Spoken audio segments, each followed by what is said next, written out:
Hello, good people. By the way, I don't want to discriminate bad people. Welcome, bad people as well. Anyone who wanna learn something new, interesting, please welcome. Today we discuss about improving communication skills in your SEO agency, digital marketing agency, or any other niches if you like to do it. And I'm so excited to discuss this topic with Jamar Ramos. How are you?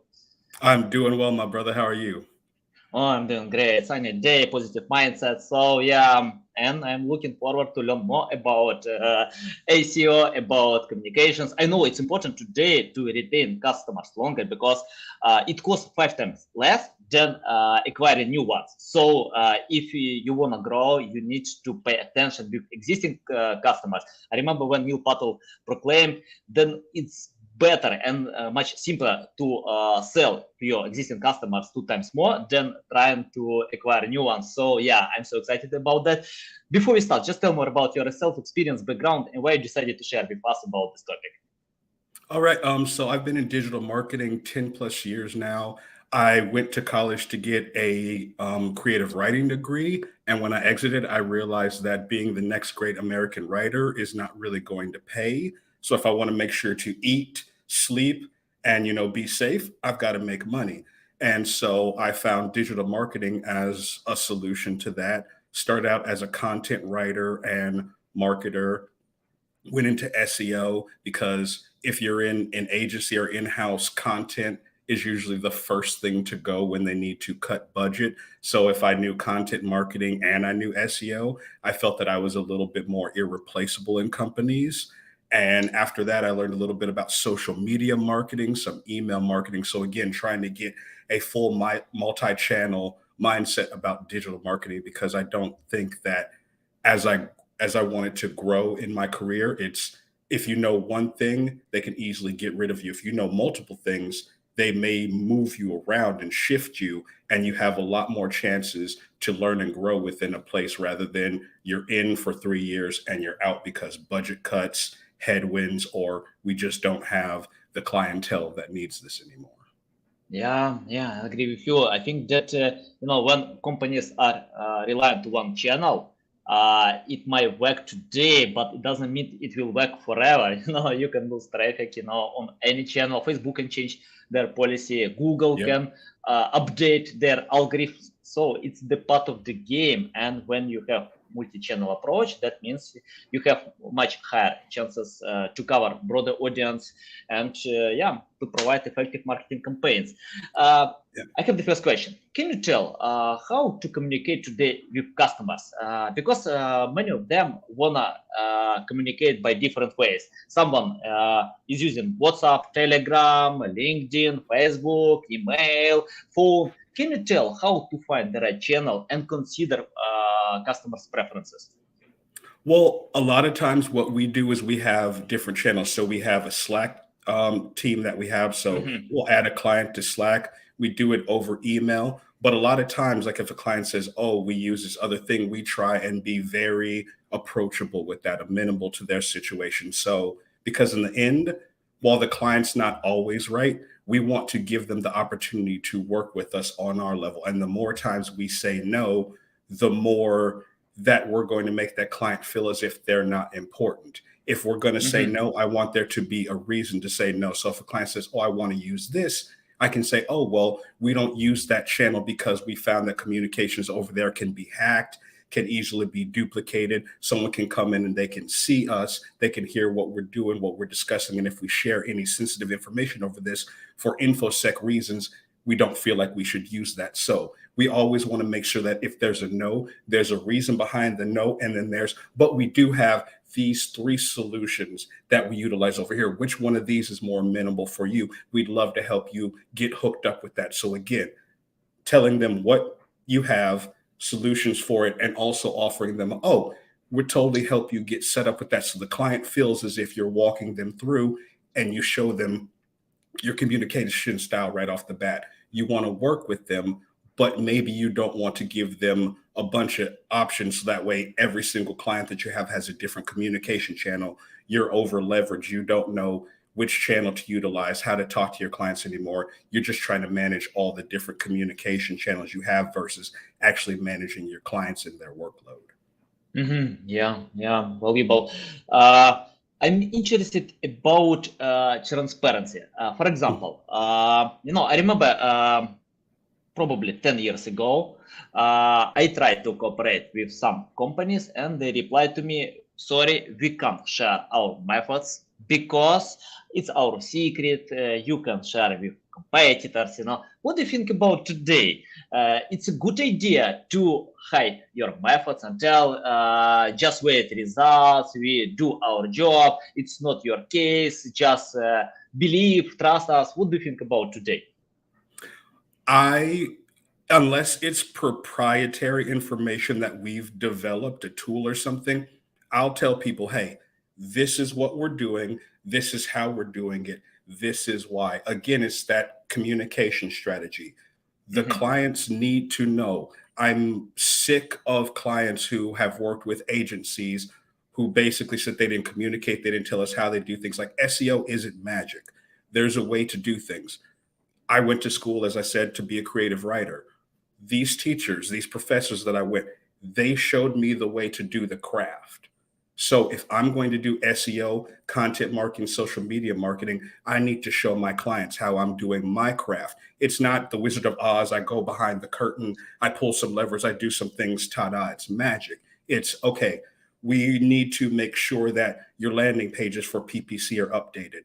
Here's some options for content that we want to put up there. Here's three different options. This is why we're choosing those options. We think that based on previous data, based on your comp set, these are ways that we can get people to see your ad, get interested in your ad, click through and go to your landing pages. Any questions on that? So you tell them exactly what you did, why you're doing it. And then you give them the option of talking about it and saying, hey, you know what, that's a great idea. Or, oh, we've seen that these other ads work for us. Can we emulate those? Because again, if you don't communicate with the clients, they're going to communicate to themselves what they think you're doing. And usually, if you let them do that, they're going to think you're doing something nefarious. And that client relationship is going to deteriorate quicker than you can say deteriorate. Yeah, agree with you.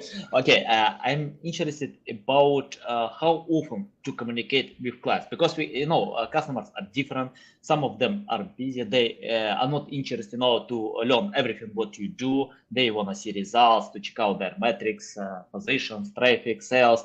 The rest might be want to speak more, because they wanna get attention, and I found that it's better to ask clients about that. And I often see when agencies can reply one time a month, please pay for the next month, check out the report, and we are waiting for the payment. Can you tell how to find this balance between speaking with customers, probably a few times a week, or a few times a day, or one time a month? What do you think about that? How to find this balance? When we first started our agency, Crunchy Links, because it was just us three founders, because we were trying to develop what we were doing, because we were trying to see what worked, we would do weekly meetings with our clients. But that was easier when we had, two, three, five clients. It was the three of us, we were working together. But as we Mhm. grew our client base, we realized, okay, it's a hindrance to us, not only because it's taking time, but it's taking time away from us actually doing work. We're spending more time talking about our reporting on work rather than going back and doing it. So what we started doing is we go in 2 week sprint cycles. So the first week of the month, we talk about the previous month. Hey, this is what's going on. This is what we were seeing. That second meeting, the third week of the month, we're talking about what's coming up, what we're going to put in our sprint cycle for you for the next month. So that way it gives everyone time to see what's coming up, give a little bit of feedback, then go and execute. And hey, we'll see you in 2 weeks. Some clients, once they stay with us a little bit longer, we move to once a month because it's like, hey, you know how we do it. You see what our tactics are. Yeah. Let's put together a quarterly plan for you. And you can see, January, February, March, Q1. This is what we're doing in January. This is what we're going to do in February. This is what we're going to do in March. This is when we're going to talk to you. This is when we're going to need to talk to your devs and get this within their dev sprint cycle as well.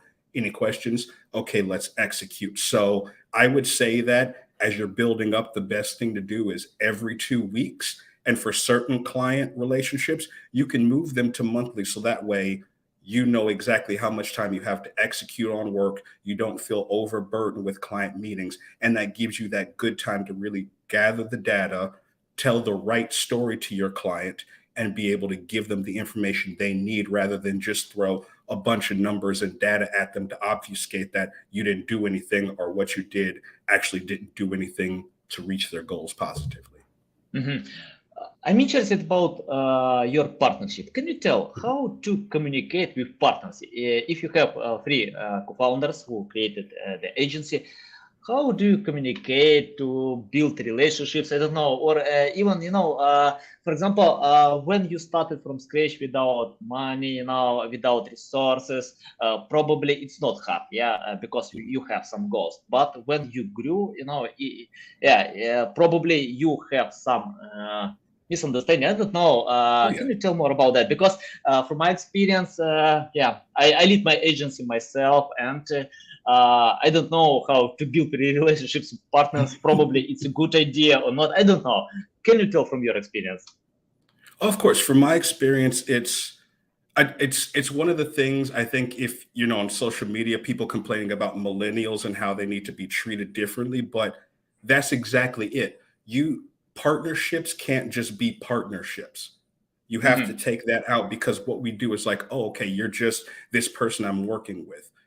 It's actually a real relationship. So you need to be Hmm. able to do more listening than talking.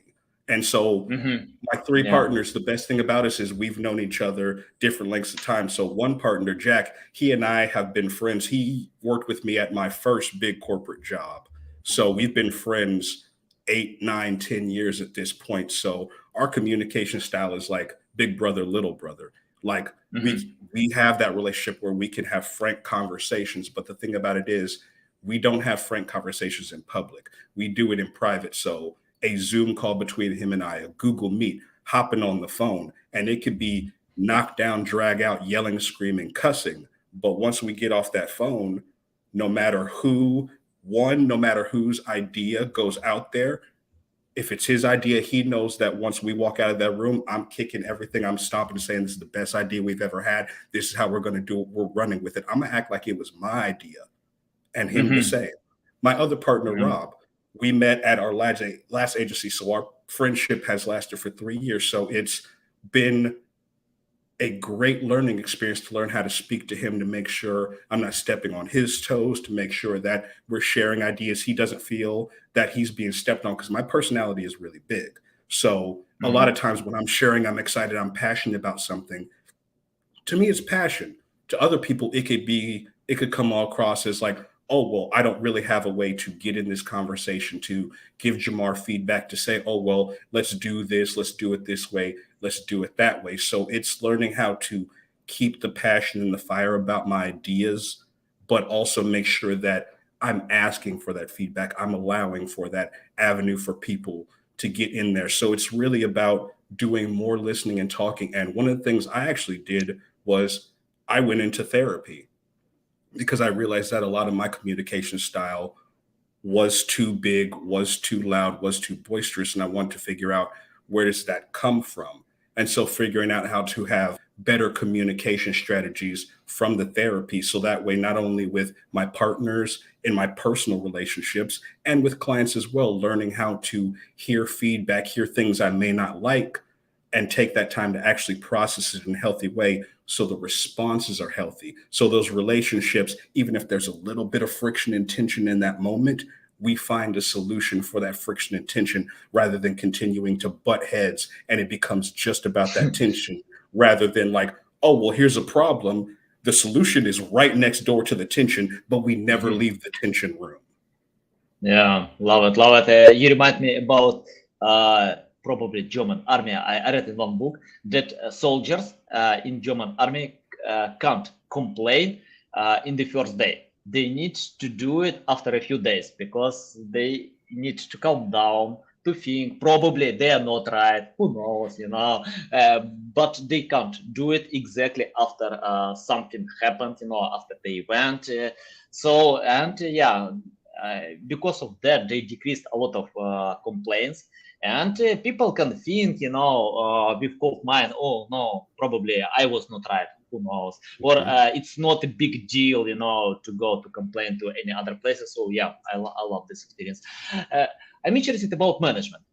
You in the first part you mentioned that you provide digital marketing. It's huge. Yeah, we have many different directions. Can you tell how to manage people? Because I often see when companies are looking for a jack of all trades who can provide, create content, SEO, paid marketing, I don't know, social media, everything, But I know it's hard to know all directions. You can understand them, but you can't be an expert on all these directions. It's better to pay attention with one. Can you tell about management, how to manage people who are good with one direction and provide results for a client?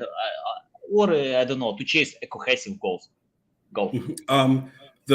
The best thing to do is to always, again, listen. Like if you have a Mm-hmm. person, they're only good at SEO, that's not a bad thing. That can be a great thing if you listen to them and they say, you know what, I only want to do SEO. Cool. I'm going to put you with our single channel SEO clients. We're going to do it that way. You let me know what I can do to make sure that you're learning more about SEO. You're getting all the obstacles out of your way. And then after a time, like, hey, are you interested in learning anything else? Oh, well, I've been on calls and I've heard clients talk about PPC, and I really love to learn a little bit so that way I can upsell our SEO single channel client. Okay, then you start teaching them a little bit about PPC. And all of a sudden, they're learning because it's, excuse me, they're learning Mm-hmm. because it's what they want to do, not because it's what you're forcing on them as a job. Like, yes, we want people to be able to do their responsibilities, but if we hire them for a certain thing, that's what we hired them for. Don't force knowledge into their head that they didn't ask for, that they don't want just because it's good for your company, it's good for the client. You also have to Mm-hmm. make sure that what's good for the employee comes out in everything. So we have a young man who works for us, phenomenal SEO. He wants to Mm-hmm. learn more about client relations and everything.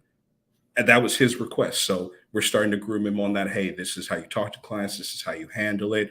Giving him more of that space. Sure. Do we need more PPC health? That would be great. But what he requested was to learn about this other niche. Okay, now we have multiple doors open in a different manner that we didn't even have when we first hired him. Instead of thinking about what we desire, think about what the employee desires, because it could also help your business. Again, listening first. If we did more listening than talking, then we would be great at communication. Yeah, listening is a powerful tool. I know about that. And can you tell more about listening to customers? How to listen to them correctly? I don't know, because customers can share a lot, and we need to combine all of this information and to provide results. Can you tell about, I don't know, like technical aspect, how to listen customers to highlight important points and to set up in marketing campaigns? If you're just starting the relationship, have a list of questions, but Hmm. also have a section within where you're asking those questions that allows the client just to speak.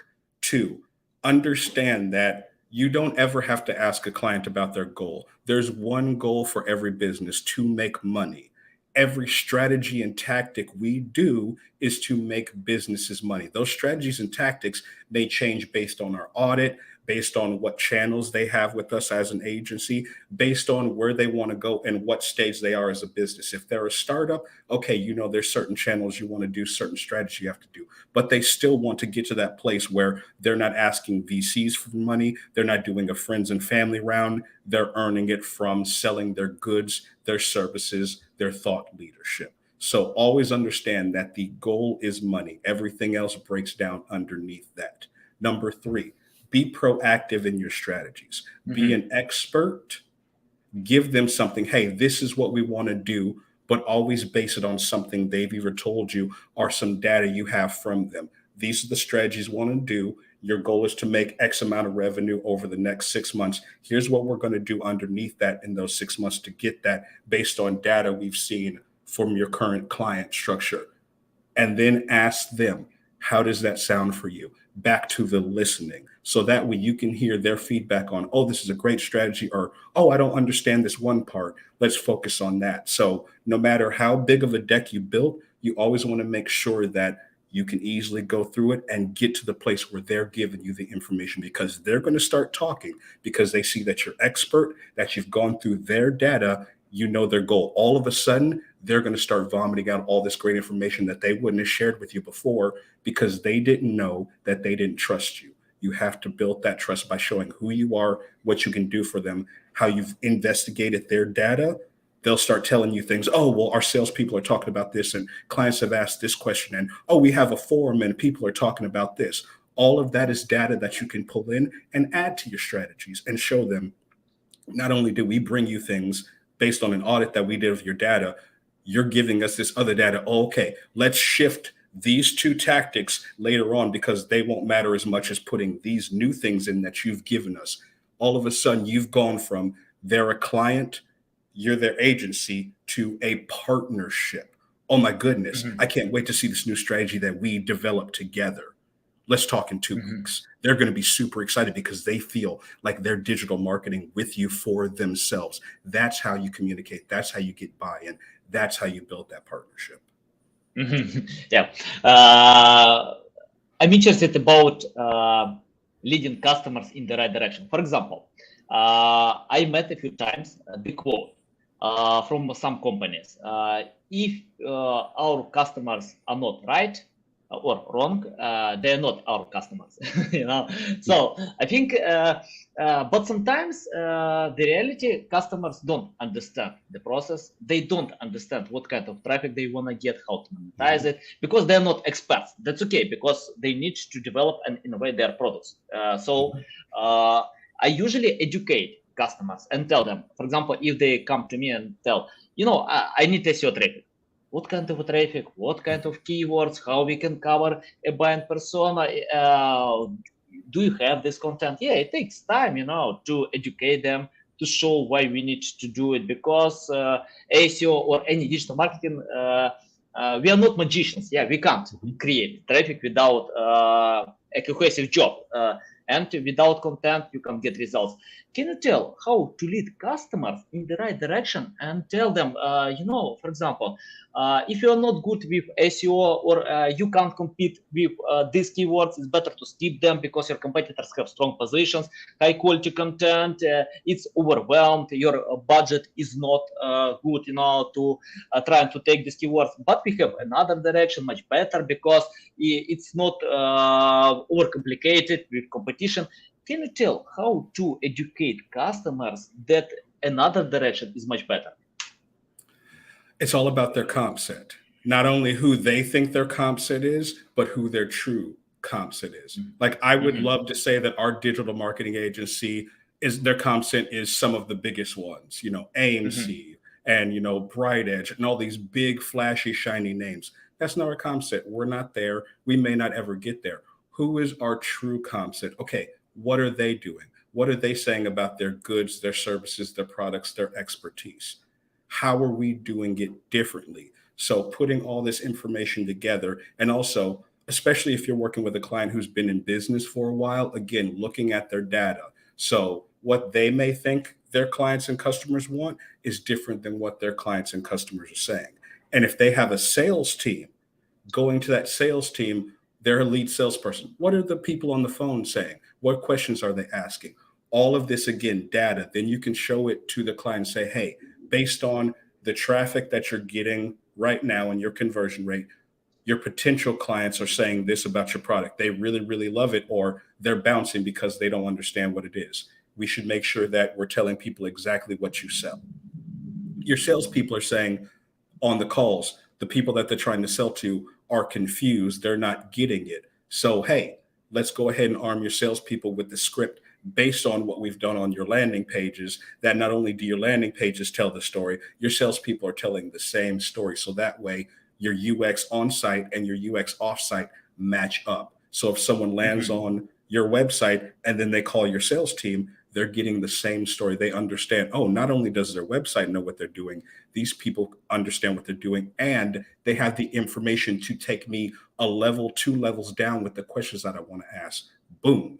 And then based on what people are asking on there, let's build an FAQ center that answers some of those questions. So not only are we getting people who hear the story on your website and on the sales call, we're able to answer some of those surface level questions on your website and FAQ page. So once they start calling your salespeople, they go from marketing qualified leads to sales qualified leads. We've moved them from brand awareness to engagement and potentially to a conversion, all because we listened, used data, and optimized our website to tell one significant story, which is the true story of what we offer, whom we offer it for, what problem we're solving, and why that's good for you.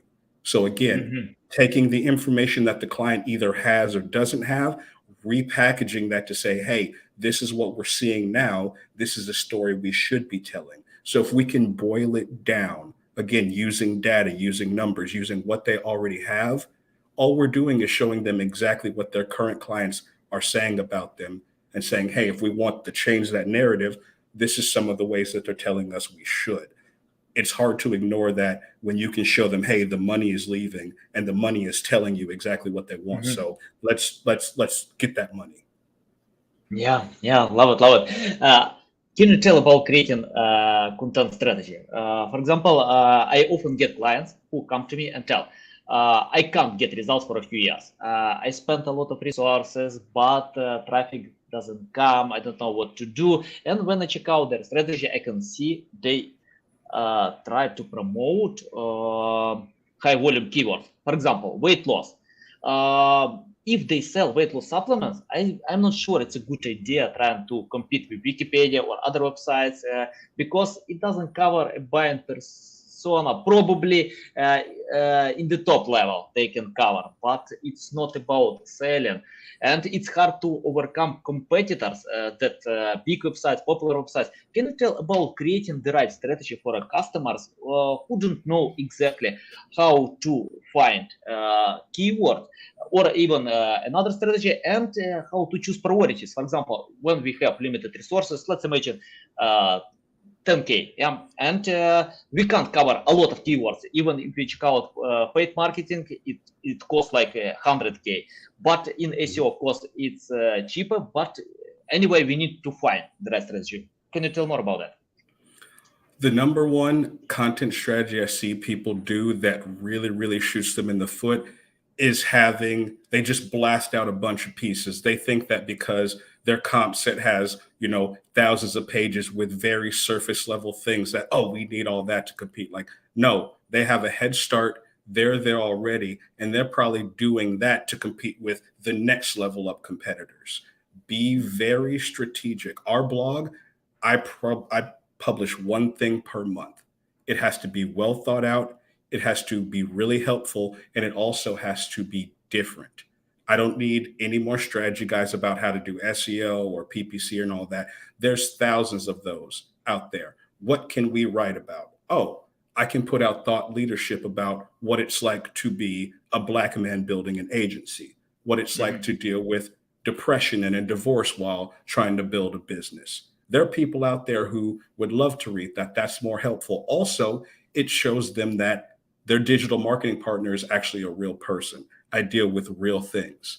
I've had clients who it's resonated with who have said, you know what?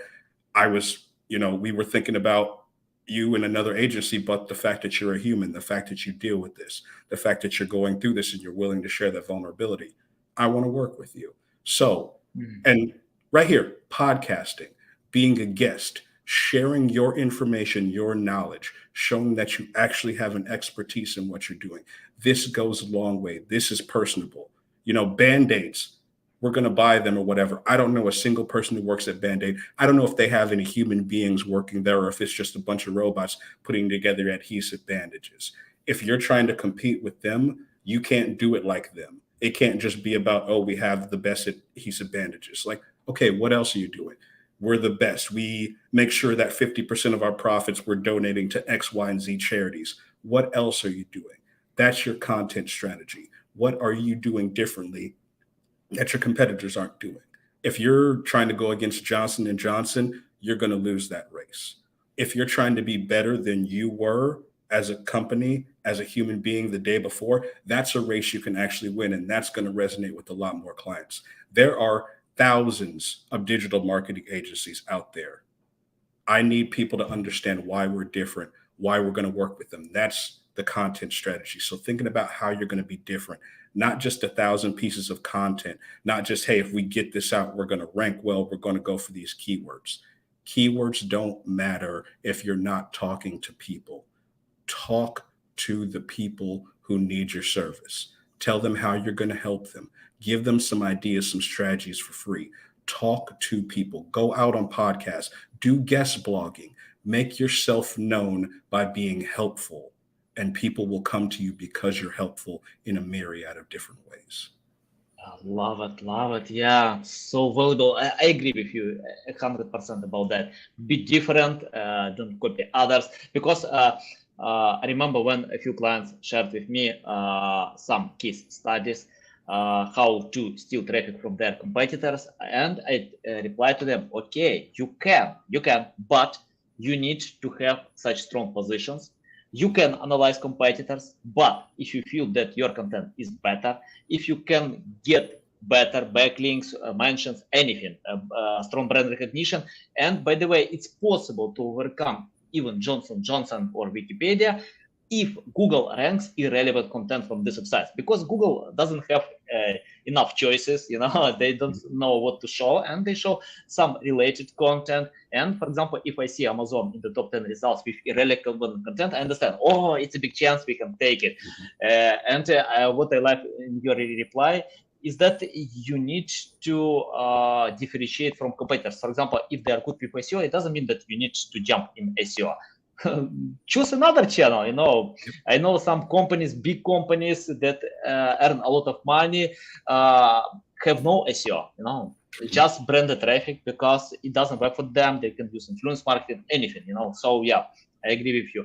Can you tell about, for example, let's imagine you started today from scratch without any experience, knowledge, skills. What will you do to learn more about digital marketing, and what you changed in approaches from your first attempts? Twitter. I know people call it a hellscape, but Twitter is one of the best places. Like, I love Twitter for my own personal learning. And again, I've been in digital marketing for 10 plus years. I'm still learning every day. I'm still reaching out to people. I'm still in people's DMs. Hey, explain this to me. Hey, what's going on here? Hey, I saw you put out this study. What's going on here? Because it's the best way for me to build a community with a bunch of people who are always working, who are always on. But they're going to be on Twitter as well. So that's the best place to reach them. That's something that I've changed in my strategy. I used to read a bunch of blogs, try and get in with a lot of the thought leadership and everything, the people who are big that everyone knows. But again, there's some people who don't have those flashy names, who don't have that name recognition. They're just as smart and have the best content as well. Those are the people I want to talk to, because they're not out there. They're not so busy. They're not doing a million podcasts and 1,000 speaking engagements. They have the time to share, and they're a lot more willing to share because there's a lot less on the line from them, because they don't have to worry about, okay, if I say the wrong thing or someone takes it the wrong way, that's going to eat into my speaking engagements. That's going to eat into my podcast stuff and everything. They're willing to tell you the real stuff. They're willing to dig in and say, hey, I know people are saying this is the next new thing. It's not, it's already out. This is the next new thing I'm working on. So for me, that's the best way. And also, again, doing things like this, building a community by coming on and talking about how we can be in communication. Like, this is how I want, sharing ideas, hearing your experiences. Yes, you're asking me questions and I'm giving you answers, but then you're also doing added value from your own personal experience. So not only are people who are watching this hearing from me, they're hearing from you. And also I'm hearing from you. So I get to take those ideas and like, oh, okay, you know what? And totally shared this with me. Okay, next time I have this situation happen, I'm going to do this way because I heard the way that he did it. So this, for a lot of people, podcasts, they feel like, oh, this is just ego bait. I'm going to get on here. I'm going to get something out of it because I'm sharing my expertise. No, I'm also getting something because you're sharing your expertise. with me after I answer the questions too. So this is a great way to build community. Yeah, yeah. Can you tell what not to do today? For example, for me, it's hard to count all my mistakes. I made a bunch of mistakes, a lot of mistakes. Uh, but I think all failures bring new experience and nothing else. Yeah, okay, I am failing, but I am learning. Can you tell what not to do according to your experience that it's better to avoid, to skip it? It might be obsolete, anything about that? Whether you're a freelancer, whether you're in agency, whether you're in-house, always charge the right price for your expertise. You might Mhm. think that lowering your prices or trying to undercut your competitor is going to get you more clients. What it's going to get you is a lot of clients who don't have the budget. And so every dollar that they spend, they've got to monitor. And that's going to give you a headache. And also, you're undervaluing yourself. Don't do that. No matter how long you've have experience. Make sure you put the right dollar amount on that experience. And don't be afraid that if the client is being abusive in any way in your engagement, cut that client. The money is never worth the Yeah, headache. It's never worth giving up your self respect and your dignity to help someone. If they don't actually respect the partnership and they're treating you as a slave rather than a digital marketing expert, yeah, cut it. You can make that money. You can make it 3, 4, 5 times over by taking that time, that energy, and putting it into people who will respect you, respect your humanity, respect your expertise. That's counter to what a lot of people do is, oh, I just have to deal with this. Oh, I just have to go through. No, no, you don't. You will find a better way. You will find a better client. Cut that relationship off. And also, as you're building up an agency, if you start hiring people, be quick to hire, be quick to fire. I know people want to say, okay, I want to work with them and everything. Yes, work with them. But if it's not working out, don't let an underperforming or bad employee stay around. I've sometimes been that underperforming, non valuable employee. And I'm happy that some places took that opportunity to say, hey, it's time to go, because that's also a learning experience for me as an employee. Oh, this is how I messed up. This is how I wasn't getting it done. This is what I need to work on to be better. I need to work on my communication. I need to work on being a better partner, whether I'm in house, whether I'm an agency, whether I'm freelance, figuring those things out. Those are some of the biggest mistakes that I've made in my career.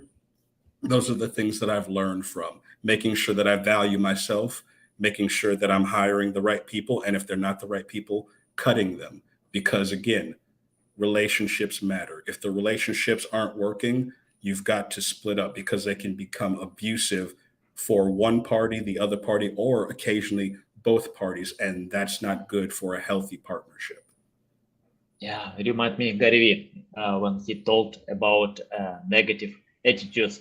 He replied to the same question that he doesn't want to cooperate with negative people, and he doesn't care about money, about anything that he can get from them, because money doesn't change mindset. They can't treat your I don't know everything that you have in your head. So yeah, I agree with you 100%. It's better to cooperate with people who respect you, and even if you are not good with something, you can learn. You can do maximum that you can do. So yeah, I agree with that. Can you tell about the future of digital marketing? What kind of future can you predict? And it's a good idea today to jump on this field, or it's better to find something else, because we can see many things are coming, like AI tools, metaverse, many others. What do you think? Digital marketing has future or not? Oh, it's always going to have a future. It's just the people have to understand, like, we have to crucify our egos. To quote Mhm. my favorite Tool song, crucify your ego. There's going to be AI tools, there's going to be automations, there's going to be helpful. If you understand how to incorporate those tools into your proactive strategies, there's always going to be a place for a good digital marketer, because as we've seen with Google auto bidding and PPC, it's not a smart thing to do. It's only going to bid on things that are going to cost you a lot of money. You need someone in there helping. We had a client where they had a lot of AI scripts doing their bidding. we were able to identify, I believe, over $50,000 of wasted ad spend that they had because of these automations and everything. So automations can be good, but you want to use them just like everything else in moderation. Make sure that they're helpful, that they're not just monitoring, because the AI automations are only as good as the people who program them. They're going to have that programmer's bias. They're going to have their idea of what a good strategy and what's not a good strategy involved in there. And as those micro changes happen, you need to micro change and be able to go in there, change those automations, change that AI. If you just let it run and set it and forget it, all of a sudden you're 3, 6, 9, 12 months down the line, you're going to look at your budget and say, holy crap, we've spent $1 million on wasted ad spend. If we had just gone back and looked at this even once or twice, we could have saved that money, put it in something more successful. So yes, there's going to be more automations, but we're still going to need people to look at them, make sure that those things are tuned for the next future change in digital marketing as well. No matter what things have gone forward, there's been 10 changes. Sometimes only 2 of those stick. So you're going to need an expert around to make sure that they're testing, they're trying, but when the 2 things that stick go, we get rid of the other 8. We go for these 2. And again, we start looking at, okay, what's the next future? What's the next change? Let's start testing those things. So as long as we're able to do continuing education, as long as we're able to crucify our egos and understand that there's going to be help, that people are going to want to use these things, and we understand how to utilize them to help us to stand on the shoulders of those automations to be better digital marketers, there's a place for us. There's not going to be a place for any of us who decide that I'm the only expert, I know better than anything, I don't need all that help. It's like, okay, well, you're going to help yourself right out of the industry, and that with that attitude. Yeah, love it. Yeah, I agree with you. No, I'm learning from anyone. It doesn't matter what kind of experience they have. Even beginners can provide something new, interesting. Why not? Yep. Because nobody knows how it works. Digital marketing depends on testing. Yeah, I agree with that. And experience, of course, because we can know from previous experience how to change things, how to adapt to new technologies. And yeah, I remember one phrase about someone asked about TikTok. What kind of future will be on TikTok if the US government will disallow ban TikTok in the US? And someone replied that you don't need to care a lot about that, because when you get experience on TikTok, you can adapt this experience to Instagram, to Facebook, everywhere, because it's more about experience of creating content that people want to consume. So if metaverse will come and replace SEO, I'm not sure it's possible for a few days. Even it takes years, to change habits, to provide this stuff. Probably 5-10 years, and we can see it's decreasing. If it's decreasing, that means we can adapt to new technologies to jump on this field. So it takes time. Yeah, Jamar, it's a big just pleasure. look at something. Look at something like voice search. Like 5 years ago, that was the next business thing. Everything like we gotta optimize for voice search.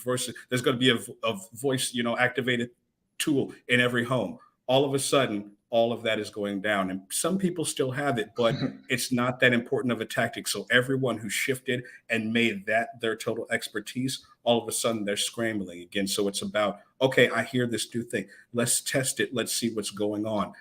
You don't always have to be the first adopter. You need to be the first correct adopter. And that involves testing, that involves seeing what's going on. That involves sometimes the hard conversation of, yeah, this is the new flashy thing. It's not going to be around in 6 months. Snapchat was great until Instagram stole all their ideas and put it there. Then all of a sudden, everyone went back to Instagram. So again, everything old is new again. Yeah, it's competition. Jamar, it's a big pleasure to get in my show, to learn from you. Tell our audience how they can reach out to you, learn more about you, follow you. If you want, the best ways to get me is on Twitter. So I'm at JamRam33. That's JAMRAM and the numbers 3 and 3. You can find my company at crunchylinks.com, CRUNCHYLINKS.com. Reach out. My DMs are open if you have any additional questions after this. Always happy to chat, always happy to communicate. Guys, you can see a lot of valuable stuff. You need to do it. Follow Jamar on Twitter, learn from him, open his website, his company website. And yeah, I think it's a good idea to order services because you can see value leads us in the yeah in our future probably. Okay, Jamar. Yeah, thanks again. It's a big pleasure. Always welcome back. Share more value with my audience. And guys, you can find all these links in the description below. Listen us on Apple, Google, Spotify, and see you next time.